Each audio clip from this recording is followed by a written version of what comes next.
I don't know when the house started remembering things, but I know exactly when I noticed. It was the third week of April, just past midnight. I was lying in bed, staring at the ceiling, when I heard it. Not a voice, exactly, more like a whisper trapped inside the walls, trying to get out. I pressed my ear to the plaster. It was the sound of someone crying. A child, I thought at first, but the rhythm was wrong. It was too slow, too deliberate, like it wasn't crying for anything. It was crying because it was supposed to. I should tell you who I am. My name is Jenna Mills. I'm a historical archivist for the county, or I was before this. I specialize in oral histories, which means I interview old-timers and digitize their memories before they die. It's quiet work. Lonely. I bought the house on Birch Street for $300,000, which in this market should have been a red flag. But I was desperate. My marriage had just ended, and I needed somewhere to start over. The realtor said the previous owners had moved out suddenly. "Family emergency," she said. She wouldn't meet my eyes when she said it.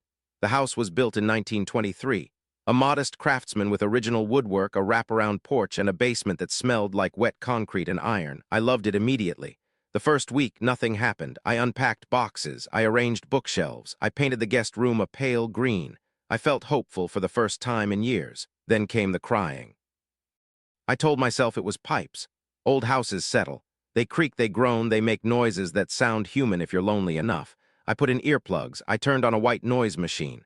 But the crying was still there, just below the hum, like a radio station bleeding through static. The second week I started hearing footsteps, not upstairs. That would have been too obvious. No, these footsteps were in the basement, which made no sense because the basement had a concrete floor and no furniture. It was just an empty room with a furnace, a water heater, and a lot of dust. I went down there with a flashlight 3 nights in a row. Nothing. But when I stood in the center of the room, I could feel it, something watching me from the walls. Not with eyes, with memory. I'm a historian. I believe in evidence, so I started digging. The county records office is 2 blocks from my house, and I have a key. I pulled the deed history, the property tax files, even the old newspaper microfiche. The house had changed hands 12 times since 1923. That's not unusual. What was unusual was the pattern. Nobody stayed longer than 4 years. Most left within 18 months. The first family was the Harlows. George Harlow had been a banker. He'd lived there with his wife Alina and their 3 children. In 1927, George Harlow was found dead in the basement. The coroner ruled it a heart attack, but there was a detail buried in the newspaper archives that made my stomach turn. The article said his face was fixed in an expression not consistent with natural death. It said his hands were pressed flat against the concrete floor, as if he'd been trying to push himself through it. The Harlow children were sent to live with relatives. Alina was committed to an asylum 6 months later. She never spoke again.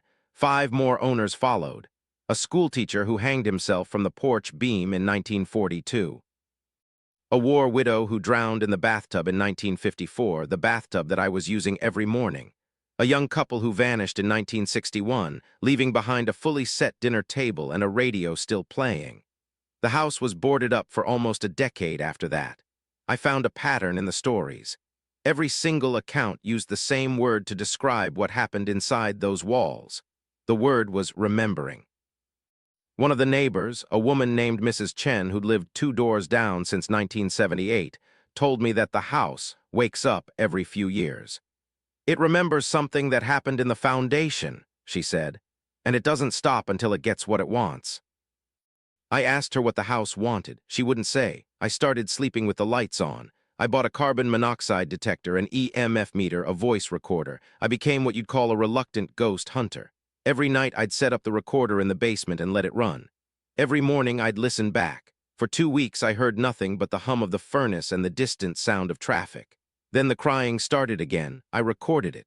I still have the file. It's on my phone right now. If you listen closely, and I mean very closely, with headphones, you can hear something beneath the crying. It's a voice. A man's voice. He's saying a single word over and over, but it's so distorted it took me 3 listens to understand it. He's saying, "Remember." I was about to move out. I had the boxes half packed. I'd told my supervisor I needed personal leave. But then the word appeared on the basement wall, and I knew I couldn't leave. Not until I understood. It was written in what looked like soot. Just one word scrawled across the concrete above the furnace. Remember. I scrubbed it with bleach, with wire brush, with a pressure washer. It wouldn't come off, it wouldn't even smudge. I painted over it with 2 coats of primer and 3 coats of latex. The next morning, the word was back bolder, darker, as if the paint had never been there at all. I started sleeping in the living room. I didn't want to be on the 2nd floor where the beds were. I didn't want to be in the basement where the word was. I was running on caffeine and adrenaline, and I knew I was losing my mind. That's when I called my aunt. Aunt Ruth is a retired librarian. She's the one who taught me how to research. She listens to me without judgment, even when I'm talking about houses that remember things. I told her everything. The crying, the footsteps, the word on the wall. She was quiet for a long time. Then she said, "Jenna, have you checked the foundation records?" "What foundation records?" "The building permits from 1923. Sometimes there are amendments. Sometimes the builders found things." I went back to the county office. I pulled the original construction file for 126 Birch Street. It was in a box that hadn't been opened in decades, bound with yellowed string. Inside, I found the building permit, the architectural drawings, and a single handwritten note on the back of a contractor's invoice. It said, "Artifact encountered during excavation, buried in place per owner request. Drawings adjusted." I looked at the architectural drawings more carefully. The basement was originally supposed to be smaller. There was a note in the margin, in pencil, barely legible. "East wall relocated 8 feet to accommodate." Accommodate what? I went home. I went down to the basement with a sledgehammer. I don't know what I was thinking. I wasn't thinking. I was just so tired of the word on the wall, so tired of the crying, so tired of being afraid in my own house. I swung the sledgehammer at the east wall. The concrete cracked like cheap plaster. It came apart in chunks, and behind it was not dirt. Behind it was a room that wasn't on any blueprint. A room that had been walled up and sealed for 100 years. The air that hit me was cold and dry and smelled of copper and dust. I aimed my flashlight into the darkness. The room was small, maybe 8 feet by 8 feet. The walls were made of fieldstone, not concrete. On the floor, arranged in a circle, were 13 human skulls. I counted them 3 times. 13. They were placed with the tops facing outward, as if they were watching something in the center of the circle. In the center was a wooden box, roughly the size of a shoebox, rotted and blackened with age. I didn't touch it. I didn't have to. I already knew what the house had been trying to tell me. The house wasn't haunted. It was reminded. Every time someone moved in, they disturbed the memory of what was buried in the foundation. Whatever ritual had been performed here, and it was a ritual, I'm sure of it now, left a psychic scar on the land. The house absorbed it. The house remembered. And every few years, the memory grew strong enough to speak. The crying wasn't the victims. It was the house itself mourning the act. I backed out of that room. I drove to a motel 3 towns over, and I paid cash for a week. I've been here for 4 days now. I haven't slept. Every time I close my eyes, I see the skulls. I see the empty eye sockets facing outward.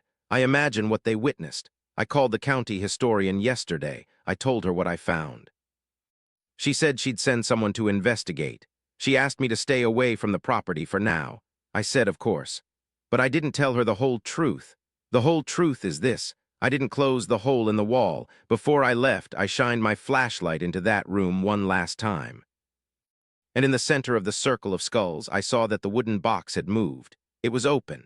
And inside it was nothing, nothing at all, which means whatever was in that box is no longer buried. It's been unremembered. It's free on the surface. And I have no idea what it is or where it's going or if it's been following me since I drove away.